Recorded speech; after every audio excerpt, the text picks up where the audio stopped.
All right, guys, in this video, we're going to take a look at the Shimoda Carry-On Roller V2, and let's see if this bad boy can live up to all.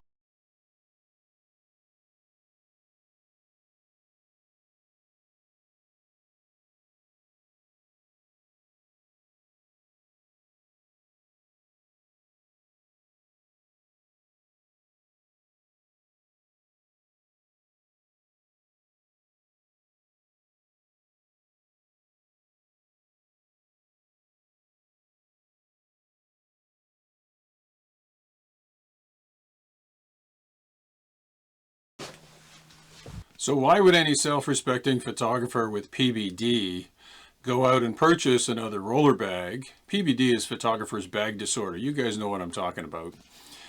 Go out and purchase another roller bag when you already have several. Well, I don't have any complaints about my Think Tank roller bags. This is the Foresight Navigator. I've got one of the airport, a couple more of the airport bags, and a Kata bag here.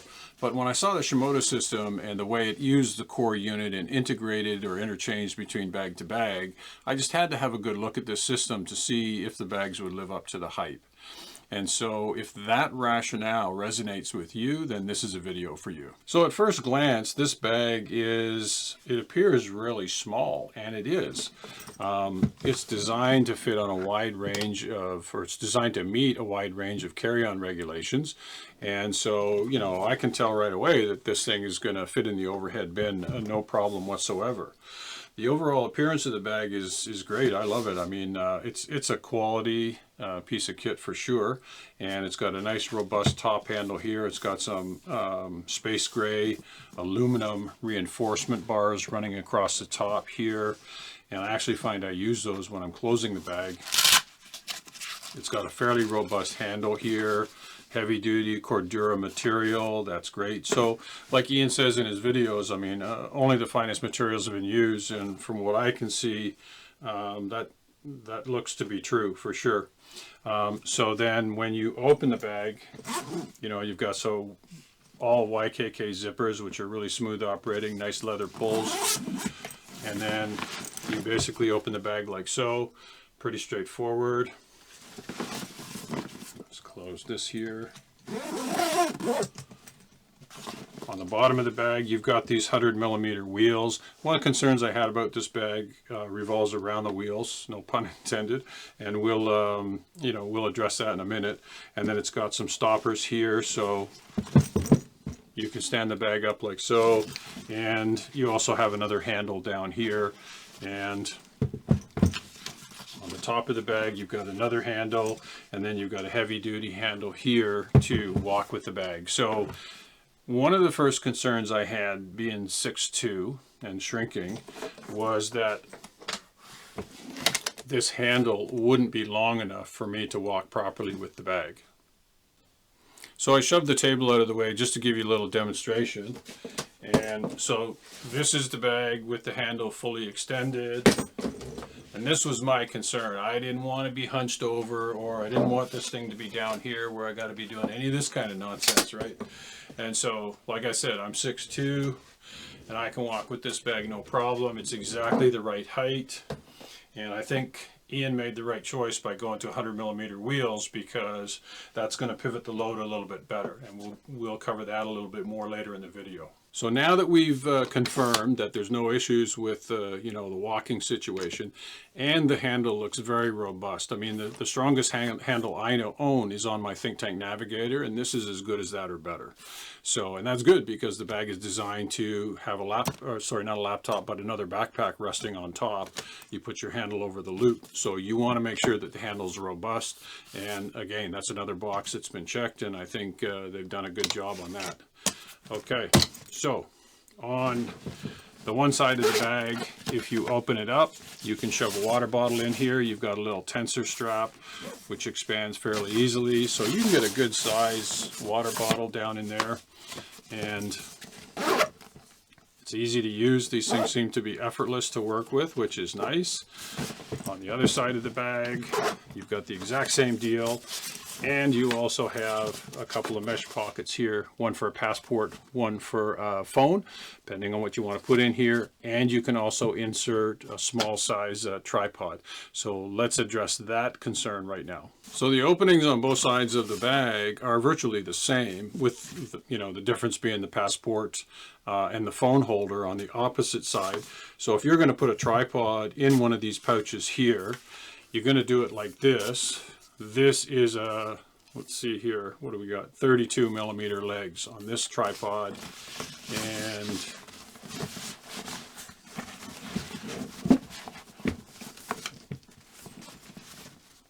that fits in. I was actually kind of surprised when I first discovered this that the larger legs would fit, but I think the ideal scenario is something that has like 24 millimeter legs compared to the 32 millimeter legs on this tripod. But I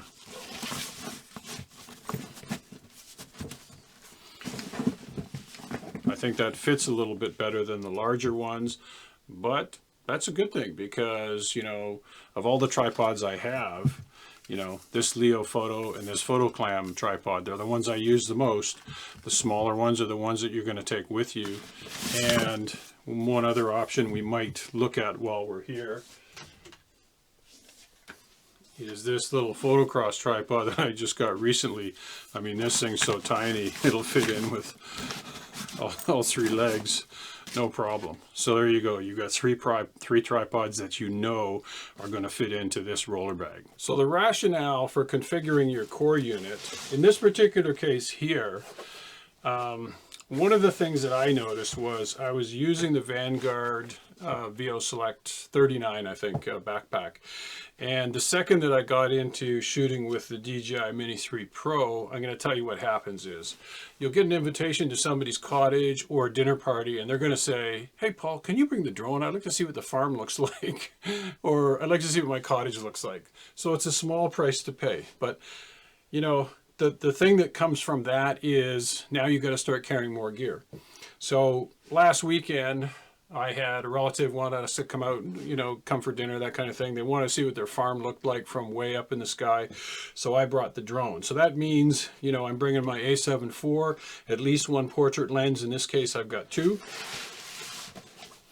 Okay, two portrait lens, cleaning materials. There's the drone, there's the control panel, and Hoodman hood loop to see there's filters for the drone. So I had to add an extra layer of equipment, and with my previous backpack I couldn't bring it all in one case. So this configuration here allows me to carry all that stuff in one bag. It's a roller, wheel it out to the car, put it in the trunk, and away I go. So before I do the in-depth on the two core unit configurations, here's a question that you probably have on your mind. And so the answer is yes, you can fit a laptop, and this one is a Dell 5550, on top like this, and fold it down and close it. But I have to watch because at this end my 135 is sticking up a little bit, but it's still closing. This is the, let's see, where's the handle? So this is the deep end here. It doesn't really matter. Now your configuration may be different. Maybe you don't have the 135, you got a lens that's a little shorter.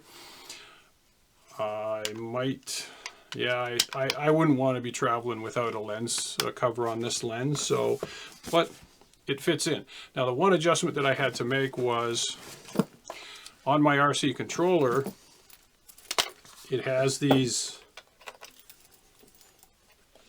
big eye bolts that you screw into the controller, and that adds about another 1/2 to 3/4 of an inch, so I have to unscrew those. But that's kind of a small price to pay to be able to take everything in one bag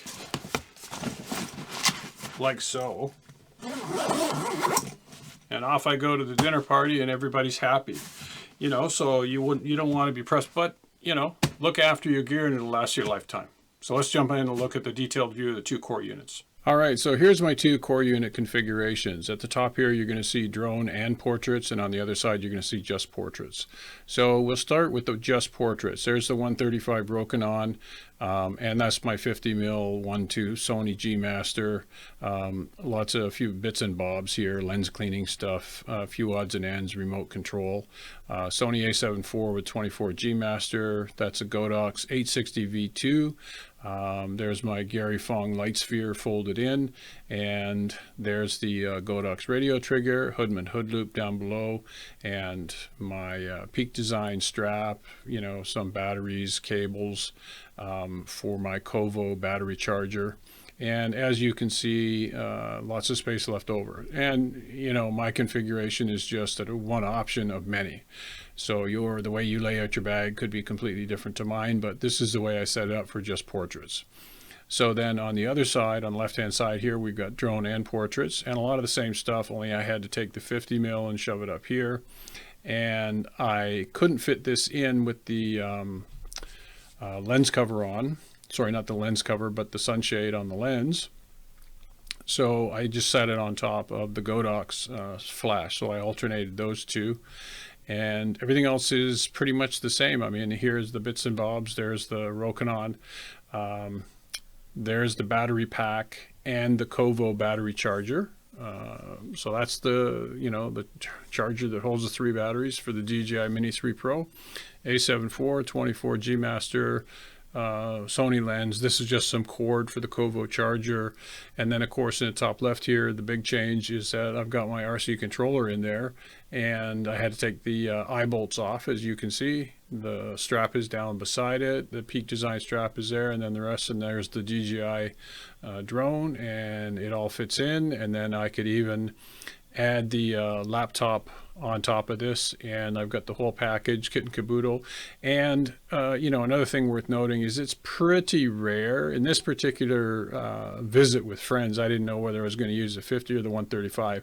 I could have got away with just the one lens, like just take one portrait lens and one wide angle and you're good. But I thought I'd bring both, and on this particular trip it worked out just fine. So there you have it. That's 2 ways to configure the large DSLR core unit V3 version for your Carry-On Roller V2. All right, so to wrap this up, I got to tell you, I tried really hard to find something about this bag that I really didn't like, and I'm pretty hard pressed. I mean, if you want to nitpick and you look at the bag like here, it's like, how are you supposed to get at the handles here, Paul, when the bag is folded down like this? And the same thing on the front side. And so here's the deal, is that when the bag is open, those handles are accessible, so you want to move your bag from one place to the other. When the bag is closed like this, if you're putting it up in the overhead bin, you're going to grab it like this. You got one hand on the rail, you got another one on the bottom, and it's very secure. You can lift it up and put it into the overhead bin. So my final thoughts are, the only other thing that I might complain about would be the price of the bag, but I mean, it's comparable to a lot of other bags on the market, and they don't have this much innovation and thought put into the bag. So in my humble opinion, it's 2 thumbs up. Go out and buy this thing with confidence. You'll probably see me back in not too distant future with the Explorer 35. I'll do a review on that and compare it to this and show how it integrates back and forth. But I'm really pleased with this bag. I mean, like I say, I'm used to Kata bags, I'm used to Think Tank Photo, low pro bags, so I know what a quality bag is. And one of the things that I didn't mention, it just occurred to me now, is that because of this waterproof material, you don't need the rain cover. So that gives you a little bit extra space on the inside of the bag. So if you found this video useful, click the subscribe and like buttons and hit the notification bell for me. I really appreciate it. Go out and buy this bag with confidence. I mean, this thing's rock solid. Just depends on what you're going to do, whether you need a roller or a backpack. I'll leave that up to you. And I will see